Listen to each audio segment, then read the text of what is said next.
베드로와 고넬료를 생각해 봤습니다. 오늘은 좀 앞으로 와가지고 9장에 있는 사울이 이제 바울로 변화되는 그런 장면. 그래서 그가 회심을 하고 부름을 받아서 전도자로 나서는 그런 내용을 살펴보면서 우리가 깨닫고자 합니다. 인생에 있어서 가장 중요한 것은 변화다. 이렇게 말할 수 있어요. 어떤 기업에서 어떤 회장님이 옛날에 그랬다고 하죠. 마누라 빼고는 다 바꿔야 된다. 그랬다고 하는데, 왜냐하면 바꾸지 않으면 살 수 없는 것이 현실이기 때문에 그런 말을 했던 거죠.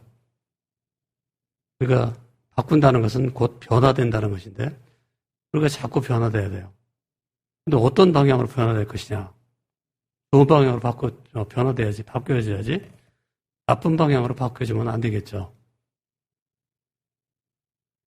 예를 들어서 우리가 유명해져도 악명을 떨치면서 유명해지면 안 되겠죠. 선한 이름을 떨치면서 유명해져야지 악한 이름을 떨치면서 유명해지면 그것은 잘못된 나쁜 방향의 변화다. 그렇게 말할 수 있어요. 오늘 우리 평안교회 출입하는 모든 성도님들이 다 선한 방향으로 변화되고 성장하시길 바랍니다. 요즘 여러분이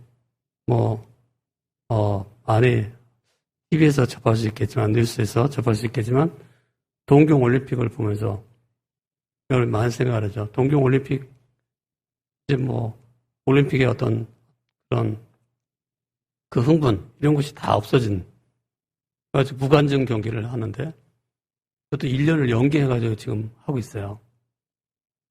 그러면 그 연기된 기간 동안 선수들이 뭐 했을까? 한마디로 말해서 자기를 더 발전시키는, 그러니까 성장시키는데 힘썼다는 거죠. 그래서 자기의 기량을 더 높이는데, 변화시키는데 좀 더 힘쓰는 그런 시간들을 가진 거죠. 즉 다시 말해서 그들은 좋은 방향으로 어떤 변화가 일어나기를 원했던 것입니다. 그래서 자기가 성숙되기를 원해서 1년간 열심히 피땀 흘려 노력을 했는데 이제 어떻게 될지 모르겠어요. 오늘도 아마 밤에 가면 또 하겠죠. 동경올림픽에 대해서 이제 이렇게 할 텐데, 여러분이 그걸 보면서 여러 가지 많은 생각을 하겠지만, 여러분 자신의 실력이 성장하고 있는가, 성숙하고 있는가, 과연 내가 하나님께서 인정해 줄 만큼, 정말 하나님 앞에 갔을 때 하나님께서 인정해 줄 만큼 내가 변화되고 있는가, 그걸 자꾸 점검하면서 이 시간에 아주 좋은 그런 기회를 갈 수 있기를 바랍니다. 우리는 이 본문 속에서 예수님께서 자기를 박해하고 있는 사울을 만나 주신 것을 볼 수가 있어요. 우리는 여기서 바로 변화의 동인, 변화의 모티브, 변화의 원동력은 어디서 오느냐라고 할 때 바로 예수님에서부터 온다는 것을 알 수가 있습니다. 예수님을 만나지 못하면 아무도 그냥 그대로 살게 되죠. 변화가 안 되고 그냥 그대로, 물론 노력에 따라서 자기 조금 개선하겠지만은 근본적인 변화는 안 일어난다는 거죠. 항상 예수님을 만나야지만 근본적인 변화가 일어나는 것이고 사람의 방향이 달라지는 거죠. 흔히 우리가 잘 알고 있는 속도보다 방향이다, 그런 얘기를 많이 듣잖아요. 변화할 때 어떻게 변화할 거냐. 속도를 잘 내는 사람으로 변화하는 것보다도 방향을 잘 잡아야 된다는 거죠. 방향을 어떻게 잘 잡을 수 있겠어요? 우리 그리스도인들은 항상 예수님을 만날 때 바르게 방향을 잡게 되는 거예요. 사울이라는 청년은 사실은 방향이 자기에게 향해 있었다고 할 수 있어요. 즉 다시 말해서 이 땅의 것에 향해 있었다, 그렇게 말할 수 있습니다. 그런데 그가 예수를 만나자마자 변화가 돼가지고 이 땅에 관심이 있어 바뀌어가지고 이제는 저 천국에 관심을 두게 된 것입니다. 그러니까 불행한 인생이 끝나고 새로운 인생, 행복한 인생이 언제 시작되는가? 예수님을 만날 때 시작되는 거지. 예수님이 오셔가지고 사울을 만나주실 때 그의 삶이 변화가 일어나는 것이지, 그 전에는 자기 열심으로, 자기의 어떤 종교적인 열심을 가지고 그 열심히 자기 발전을 해갔겠지만은 그래도 그것은 하나님을 기쁘게 하는 건 아니에요. 우리가 다른 성경에 보면 그것은 율법에 의를 쫓는 것이고 내 열심을 이루는 것이다. 그렇게 말해요. 하나님의 열심을 이루어서 한 것이 아니고 하나님의 의를 따라 간 것이 아니고 자기 의를 따라서 간 것이란 말이에요. 그래서 사울이 배경으로 볼 때는 아주 훌륭하죠. 그는 가말리엘에게서 배운 사람이에요. 가말리엘이 누굴까요? 유대 나라에 가면은 중요한 두 가지의 학파가 있었어요. 그 당시에는 바로 샴마이라고 하는 학파하고 힐렐이라는 학파예요. 아주 큰 스승이었던 이 힐렐, 샴마이 두 학파가 있었는데 그 사람들에게서 이제 많은 제자들이 있었겠지만은 이 힐렐의 손자가 바로 가브리엘이라는 사람이에요. 근데 가브리엘에게서 배웠으니까 이 사울로 말할 것 같으면 대단한 사람인 거죠. 족보가 한마디 있는 사람이에요. 뼈대가 있는 집안 사람이라 그 말. 그래서 자기가 세상적으로 볼 때는 뭐 잘한 게 많다 하면서 나는 뭐 베냐민 지파의 후손이고 또 뭐 나는 가브리엘 문화생으로 헷갈리네 자꾸. 예? 누구의 문화생으로 배웠다고 그랬죠? 가브리엘이라는 선사 이름이고, 예? 가말리엘의 문화생으로 제가 배웠다 뭐 자기도 잘한 게 많은데 근데 그 인간적인 어떤 배경이 가져온 결과는 뭐예요? 예수 믿는 사람들을 핍박한 일. 예수 믿는 자를 잡아 죽이는데 열심히 내는 그런 사람이었다는 거죠. 그래서 변화가 되기 전에 그는 자기중심적인 삶을 살았고 율법 중심적인 삶을 살았고 이 땅 중심의 삶을 살았지만은 그가 예수를 만나고 나서 변화가 되고 나서는 하나님 중심의 삶을 살게 되는 거예요. 하나님의 열심을 가지고 살게 되는 거죠. 그래서 그가 변화하기 전에는 스데반을 죽이는 일에 앞장을 서가지고 옷을 맡아주는 사람이 됐어요. 그래가지고 스데반 죽을 때 그 옆에 딱 서가지고 스데반 죽는 거 보면서 돌 던지는 사람들의 옷을 벗어서 자기에게 맡겨주면 내가 받아줄게요. 내가 맡아줄게요. 하면서 이제 맡아주는 사람이 됐던 거죠. 하여튼 여러분 예수님을 믿기 전에 사울의 모습을 보면요. 과거에 예수를 모를 때 우리들의 모습과 비슷해요. 그래서 예수 믿고 예수 따르는 사람을 막 핍박하는 그런 사람을 살게 되는 거죠. 그러다가 이제 그가 오늘 다메섹에 있는 다메섹이라고 하는 것은 다메스커스라고 하는 시리아의 수도죠. 거기에 살고 있는 그리스도인들을 단멸하기 위해서 이제 다 박멸하기 위해서 잡아가지고 옥에 집어넣으려고 이제 가다가 한 정오쯤 됐는데 큰 빛이 둘러지면서 갑자기 성자 하나님께서 예수님께서 나타나셔가지고 말씀하신 거예요. 사울아, 사울아, 내가 어찌하여 나를 핍박하느냐 하면서 얘기하니까 이 사울이라는 청년이 처음 예수님의 음성을 들었죠. 그러면서 생각하는 거예요. 이 하늘에서 나는 소리는 분명히 어떤 놀라운 소리인데 누군가 나타나가지고 어찌하여 나를 핍박하느냐고 하니까 주여 누구십니까? 영어로 말하면 Who art thou? Who are you? 당신 누구십니까? 라고 질문해. 자, 그 예수님이 그 빛 속에서 말하는 거예요. 나는 내가 핍박하는 예수다. 이렇게 얘기를 해요. 그러자 이 사울의 청년이 주여 어찌하오리까? What shall I do? 이렇게 물어보는 거예요. 그러니까 야, 네가 성 안에 들어가면 너한테 앞으로 어떻게 살아야 될지 알려주는 사람을 만나게 될 거다. 라고 얘기하고 그 체험이 있은 다음에 그분은 사라지고 말았어요. 근데 사울은 앞이 안 보이면 껌껌해요. 어둠 속에서 그냥 헤매는 거예요. 소경이 된 거죠. 한마디로 말해서 시각장애인이 된 거예요. 그래가지고 주변 모든 사람들이 이끌려가지고 그 다메섹 성 안으로 들어갔는데 과연 아나니아라는 사람이 나타나가지고 형제 사울아, 네가 도중에 길가에서 만났던 그 예수가 너의 눈을 뜨게 한다. 그러면서 이제 기도해줘요. 여자 눈에서 막 비늘 같은 것이 다 떨어지면서 그가 다시 보게 됐어요. 그때부터 그는 변화되어 있는 거죠. 그래가지고 예수는 하나님의 아들입니다. 라고 증거하는 거예요. 막 구약을 인용해가지고 다 얘기를 하니까 사람들이 아니 이 사람이 여기 예수 믿는 사람들을 잔멸하기 위해서 감옥에 집어넣으려고 왔던 사람인데 이렇게 바뀌다니 그 사람들 다 놀라는 거죠. 이렇게 확실히 사울이라는 사람이 이렇게 바뀌다니 말 이럴 수가 있는가라고 생각하는 거죠. 그래가지고 이제 그다음부터 이제 이 사울이 이제 좀 다른 일을 하게 그러니까 삶을 바꾸게 되는 것을 볼 수가 있어요. 우리는 여기서 많은 것을 생각하게 돼요. 왜 우리가 변화가 돼야 될까요? 사울이 바울같이 변화되려면 무엇보다도 왜 변화되냐면 그냥 사울로만 살면 변화가 안 된 삶을 살면 조금 개선은 되지만 변화가 일어나지 않고 하나님 중심의 삶을 살지 못하기 때문에 그래요. 불행한 인생이 계속되는 거예요. 오래 살수록 더 큰 나쁜 일을 많이 하는 사람이 되는 거예요. 하나님 편에서 볼 때는. 좋은 일을 하는 것이 아니라 나쁜 일을 많이 하는 행복한 사람이 돼야 되는데 그렇지 못하고 여전히 불행한 삶을 살아가는 그런 사람이 되기 때문에 반드시 예수님을 만나서 변화되어야 될 줄로 믿습니다. 오늘 우리 여기 예배당에 오시는 성도님들이나 또는 집에서 지금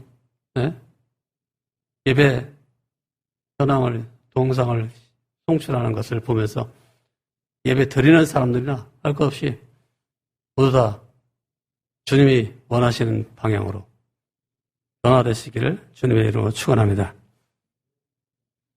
그 다음에 여러분이 가진 자료에 보면 하나님이 사울에게 도울 자를 보내주셨다 그렇게 써있는데 바로 주님께서는 아나니아를 불러가지고 사울에게 보내주는 거예요. 그래서 이 아나니아가 이제 이 얘기를 해주는 거죠. 이 사울이 이제 다메섹에 들어갔을 때 아나니아를 만나는데 그 아나니아라는 사람이 형제 사울아 하면서 이제 막 여러 가지 많은 좋은 얘기를 많이 했어요. 여기서 우리는 생각해봐요. 나는 과연 아나니아 같은 사람인가? 주여 여기 있습니다. 제게 말씀해 주세요. 이렇게 자세가 말이에요. 순종하려고 하는, 들려고 하는 자세, 청종하려고 하는 자세가 돼 있냐 말이에요. 비록 위험한 일을 할지라도, 위험한 일을 명한다 할지라도 하나님께서 말씀하시면 기꺼이 내가 그대로 살려고 하는 자세가 되느냐 그걸 질문해 봐야 돼요. 자기 자신에게. 네? 이 아나니아는 주여 여기 있나이다 이렇게 얘기해요. 아까 사울이 말했던 건 뭐예요? 주여 누구십니까? 하고 의문을 품고 질문하는 것이었는데 이 아나니아의 답은 전혀 달라요. 말하는 게 주여 여기 있습니다. 그것은 바로 아나니아 같은 사람은 항상 주의 말씀을 순종할 준비가 돼 있었다는 거죠. 여러분 주님께서 여러분에게 말씀하시면 꼭 아나니아처럼 순종하시기 바랍니다. 그래야 변화가 일어나는 거예요. 순종 안 하고 있으면요 변화가 아니라 그냥 그대로 맨날 살아가요. 그래서 이제 이 박해했던 사울을 만나서 이 아나니아가 이제 가가지고 얘기를 해요. 물론 우리가 아나니아가 주님 저를 잘못했던 것 같은데요. 사람 잘못 같은 것입니다. 이렇게 대답하는 셈으로 우리가 볼 수 있지만은 반대로 우리가 그렇게 않고 그냥 주여 제게 말씀은 제가 듣겠습니다라고 그런 자세를 가지고 들었다 이렇게 해석할 수도 있어요. 그래서 그는 왜 주님께서 하나님께서 자기에게 그 위험한 그런 일 하러 가는가? 사울 만나는 일은 위험한 일인데 사울을 만나러 가는 그런 위험한 일을 하라고 하는가? 그리고 왜 그러냐고 이렇게 속으로 꿍얼거리면서 얘기했을 수 있겠죠. 사람이니까. 네? 그렇지만 주님은 뭐라고 했어요? 가라. 이렇게 말씀했어요. 그래서 이 아나니아는 이 가라는 그 주의 음성을 따라서 이제 가가지고 이 사울을 만나서 사울의 눈을 뜨게 해주는 그런 일을 하는 것을 볼 수가 있어요. 그래서 소임을 다한다는 거죠. 아나니아는 순종했고 열린 마음으로 원수되었던 그런 사울, 그 사람을 형제라고 부르면서, 예? 이 왼수야. 그렇게 부르지 않고, 형제 사오라. 이 왼수 사오라. 이렇게 부르지 않고, 형제 사오라. 이렇게 따뜻한 말로 부르면서 이 얘기를 했어요. 그래서, 가지고 이제, 사울에 점점점 변화가 일어나게 되는 것을 볼 수가 있습니다. 그는 자기의 믿음, 하나님을 섬기는 그 신앙 때문에 박해받을 것을 각오하고 있었던 거죠. 이 아나니아는. 근데 나중에는 사울이라는 이런 사람은 어떻게 돼요? 기꺼이 예수님 때문에 박해를 받게 되는 거예요. 그러니까 어떻게 보면 우리가 만나는 사람이 누구냐에 따라서 내 인생의 방향이 달라지는 거예요. 내가 아나니아 같은 사람을 만나면 예수님을 위해서 박해까지 감수하는 사람이 되는 것이고, 또 무슨 그래도 왜 니골라 같은 사람을 만나잖아요. 그러면 마술하는 니골라였던가 뭐 하여튼 니골라 땅의 우두머리가 되는 거죠. 예? 성경을 한 100번 읽으면 헷갈리는 게 종종 사라지는데, 지금 제가 100번 안 읽고 한 65번 정도밖에 안 읽어가지고 좀 헷갈리는데, 예? 니골라 맞나요? 잘 모르겠어요? 니골라 땅인가? 7명의 그 안수집사 중에 한 사람인데 배신 때리고 나중에 예수님을 핍박하는 그런 사람이 되는 게 니골라였나? 하여튼요, 우리가 아나니아를 만날 것이냐, 니골라를 만날 것이냐에 따라서 내 인생이 바뀐다는 거예요. 그러니까 내가 좋은 사람 만나야 되겠다고 생각하지만은 그렇게 생각하지 말고 내가 좋은 사람 되려고 생각해야죠. 내가 아나니아 같은 사람이 돼야지 라고 생각해야 된다. 와이프 잘 만나면, 배우자 잘 만나면 변화될 것이다. 그리 배우자를 눈 뜨고 잘 찾아야지 라고 생각하지 말고 내가 그 배우자에게 아나니아 같은 훌륭한 사람, 실력 있는 사람, 영적 실력 갖춘 사람이 되려고 그렇게 해야지. 자꾸 배우자 보고 당신 왜 아나니아 같이 수준 높은 사람이 못 된 거야 이렇게 책망하지 말라는 거예요. 여러분 모두 다 실력 있는, 영적으로 실력 있는 아나니아 같은 그런 분들이 되시길 바랍니다. 우리가 변화가 되려면 실력이 있어야 돼요. 변화되더라도 좋은 실력이 향상되는 쪽으로 변화돼요. 주의 말씀을 순종해야지 내가 좀 더 실력이 향상되는 거죠.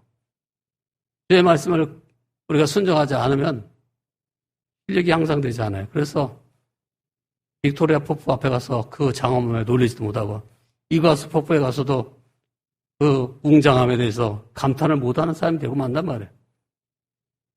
여러분 빅토리아 폭포나 이과수 폭포나 또 무슨 미국에 있는 무슨 폭포 있잖아요. 미국 가면 보는 폭포 나이아가라인가? 무슨 한국 사람이 제일 좋아하는 나이아가라 뭐 해가지고 자기 나이를 다 쫓아버리는 그 폭포 가는 걸 좋아한다는데 그거 봤자 감동이 없어요. 왜? 눈먼 영적인 실력이 빵인 사람은, 영적인 실력이 유치원인 사람은 나이아가라 폭포, 이과수 폭포, 빅토리아 폭포 어디에 가든지 호경이 희학장인이 보는 것과 똑같아. 그래서 감동이 전혀 없는 거예요. 그러니까 영적인 실력을 키워야 돼요. 여기 유치원 신앙에서 머물지 말고 자꾸 성장해서 그래도 교회를 한 10년 다니면 그래도 고등학생 수준이 되고 말이야. 한 20년 다니면 대학생 수준이 돼야지. 여전히 유치원생으로 있으면 되겠어요? 제가 맨날 글 쓸 때마다 우리 선교사님들한테는 제가 뭐라고 쓰냐면 평안유치원의 원장, 이사장 강한무기가 올립니다. 이러고 써. 왜 유치원의 원장인 줄 아세요? 왜 평안유치원 원장이라고 쓰는지 아세요? 내가. 아직 우리 교회 신앙 수준이 유치원 수준이다 그 소리예요. 그것도 있지만 또 한편으로는 제가 실제로 유치원 이사장으로 돼 있기 때문에 명목상으로도 이사장이 그렇기 때문에 그렇게 쓰는 것이고 원래 KBS 이사장은 3년 해가지고 이제 다 물려줬고 다음 사람들이 또 하고 뭐 해가지고 또 물려주고 그랬는데 어쨌든 여러분 유치원 신앙에서 머물지 말고 대학원 수준으로 찾고 성숙에 가시기를 주의 이름으로 축원합니다. 세 번째, 하나님이 사울을 강권하여 예수님을 메시아로 선포하게 하셨다. 여러분 이 사울이 말이에요. 예수님 만나면 완전히 달라집니다. 그래서 이제는 과거에는 예수는 나사렛 이단이다 라고 생각했는데 나사렛에서 온 이단이다라고 생각했는데 그게 아니고 하나님의 아들이십니다 라고 이렇게 고백을 하게 되는 거예요. 그런 얘기를 하니까 그런 증거를 하고 있으니까 유대인들이 다 놀래가지고 아이고 저렇게 또 약간 그런 거 아니야? 이렇게 생각했겠지만은 어쨌든 정신 이상이 온 것이 아니고 대정신 차린 말을 하는 거예요. 예수님이 하나님의 아들이고 우리의 구원자라고 하는 것은 대정신을 차린 사람만이 할 수 있는 거예요. 예수님이 나의 주님이라고 말하는 사람은 정말로 자기 자신을 제대로 찾은 사람이 말할 수 있는 거죠. 그래서 성령의 임재와 능력으로 힘입었던 이런 사울, 새신자가 된 사울은요. 자기 삶을 변화시켜 주신 예수의 복음을 나누게 되는 것을 우리가 볼 수가 있어요. 이렇게 우리가 이제 그와 비교하면서 이렇게 생각해요. 야, 나는 사울처럼 바울처럼 말이야. 아주 놀라운 강렬한 그런 변화가 없었는데 말이야. 나는 그렇지도 못한데 어떻게 해야지? 라고 생각할 수 있는데 그렇지 않습니다. 여러분 내 얘기가 드라마틱한 그런 얘기가 되는 것보다도 예수님의 이야기가 더 드라마틱해야 된다는 거예요. 그러니까 제가 거기 글에도 나와 있지만은 제가 주장하는 것은 뭐냐면 우리의 얘기가 내가 어떻게 변했는가 물론 사람들에게 접촉적으로 살 수 있지만 사람을 근본적으로 바꾸는 것은 예수님의 이야기예요. 예수 그리스도가 누구시냐 이것을 알게 하는 얘기. 예수님이 하나님의 아들이다. 예수님이 나의 구주다. 나의 주님이다. 이런 것을 알게 하는 이야기가 진짜로 우리를 변화시킨다는 거죠. 그분은 하나님의 아들인데 이 땅에 오신 임마누엘로 우리와 가까이 오신 우리와 함께 계시는 그런 분이다. 그런 것을 얘기하는 거죠. 그래서 요한복음에 보면은 거기 사도 요한이 글을 쓸 때 한 서너 가지 썼는데 첫째는 예수님이 먼저 사랑했다. 두 번째는 그 예수님이 친히 오셨다. 세 번째는 예수님의 은혜에 담겨야 될 은혜로운 말씀 바로 진리를 강조했다. 네 번째는 예수님이 하나님 아버지를 나타내 주셨다. 뭐 그런 얘기를 쭉 그 요한복음에서 서론 부분에서 얘기하는 걸 볼 수가 있어요. 우리가 그랬던 것처럼 다른 사람들도 그리스도 안에서 자기 정체성을 발견하게 확립하게 되고 그리스도의 보호하심을 확립해야 돼. 보호하심을 발견하게 되고 그리스도와 함께 자기 삶의 목적을 발견하기 위해서 하나님 아버지 예수님이 그리스도 예수님이 누구시 그런 것을 나타내도록 예수님과 함께 보냄받은 것입니다. 우리는 이 말씀 속에서 하나님이 변화시키지 못할 사람은 아무도 없다는 것을 보게 돼요. 사울같이 강력한 사람도 변화시키는 거예요. 예수님이 바꾸지 못할 사람은 아무도 없다. 얼마든지 나보다 더 악한 사람마저도 바꿀 수가 있는 거죠. 자, 여러분이 거기다 빈단에다가 한번 적어보세요. 왜 변화돼야 될까? 왜 변화돼야 될까? 한 두세 가지 여러분이 적어보세요. 저는 이렇게 적었는데요. 첫째, 불행을 끝내고 영원히 행복하기 위해서는 변화돼야 된다. 두 번째, 우리 민족 중심에서 하나님 나라 중심으로 바뀌기 위해서 변화돼야 한다. 우리 민족, 유대 민족 중심이잖아요. 사울이. 유대 민족 중심이었지만 그가 이제 하나님 나라 중심으로 바뀌게 된 것을 볼 수가 있어요. 또 왜 변화돼야 될까요? 이거 다 뭐 여러 가지 답을 쓸 수 있겠지만은 본성대로 살거나 종교적 열정만 가지고 있으면 예수님을 핍박하기 때문에 거기서 변화된다든가 뭐 이렇게 바꾸면 되겠죠. 또 그럼 어떻게 변화될 것이냐, 어떻게 변화될 수 있는가, 그런 걸 여러분이 생각해 봐야 돼요. 무엇보다도 하나님의 자비, 하나님의 은혜, 하나님의 사랑, 이것을 받아야 돼요. 그래야지 예수님이 나타나시고 예수님을 참되게 만나게 되는 거예요. 하나님의 자비하심이 없었더라면, 궁을 베푸시는 역사가 없었다면 사울은 여전히 핍박자의 삶을 살았겠지만 그가 하나님의 자비하심으로 말미암아 이제 변화되고 충성되게 여김받아 일꾼 되는 거예요. 그러니까 하나님의 긍휼이 얼마나 굉장히 중요한지 아시겠죠. 또 어떻게 변화될 수 있는가? 바로 용서하시는 그 사랑을 받아야지 변화된단 말이에요. 예수님께서 사울의 모든 죄, 핍박하는 그 죄를 다 용서하시고 그를 사랑해서 그에게 나타나셔가지고 말씀해 주시는 거죠. 사울아, 사울아 하면서 이름을 부르는 거예요. 그래서 그가 변화되는 것을 볼 수가 있어요. 어떻게 변화될 수 있나요? 무엇보다도 사랑이 사람을 바뀌는 거예요. 사랑이 사람을 바꾸는다. 그런 걸 아셔야 돼요. 여러분, 사랑이 정말 사람을 바꿔요. 어떤 사람이 누구를 굉장히 감옥에 갈 정도로 나쁜 짓을 했던 사람인데 그 사람이 나와가지고 부위도식하고 있는데 홈리스라고 있죠. 집이 없는 사람으로 살고 있는데 어느 날 어떤 여자가 예쁜 여자가 와가지고 이 사람에게 말을 걸면서 복음을 전하기 시작한 거예요.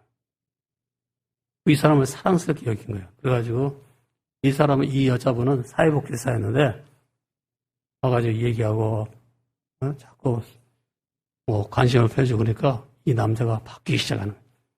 그래가지고 나중에는 확 바뀌는 거예요. 그러니까 사랑이야말로 사람을 바꾸는 거죠. 이 남자도 그 여자를 사랑해가지고 점점 바뀌어요. 그러니까 예수님의 사랑을 우리가 받으면 변하는데 자연스럽게도 우리는 항상 예수님의 사랑을 받고 있는 거예요. 여러분 여러 방면으로 다 받고 있어요. 지금 뭐 가족들을 통해서도 예수님의 사랑을 받을 뿐만 아니라 교회를 통해서도 예수님의 사랑을 받고 있는 거예요. 또 기도가 사람을 변화시키는 거예요. 어떻게 변화되는가?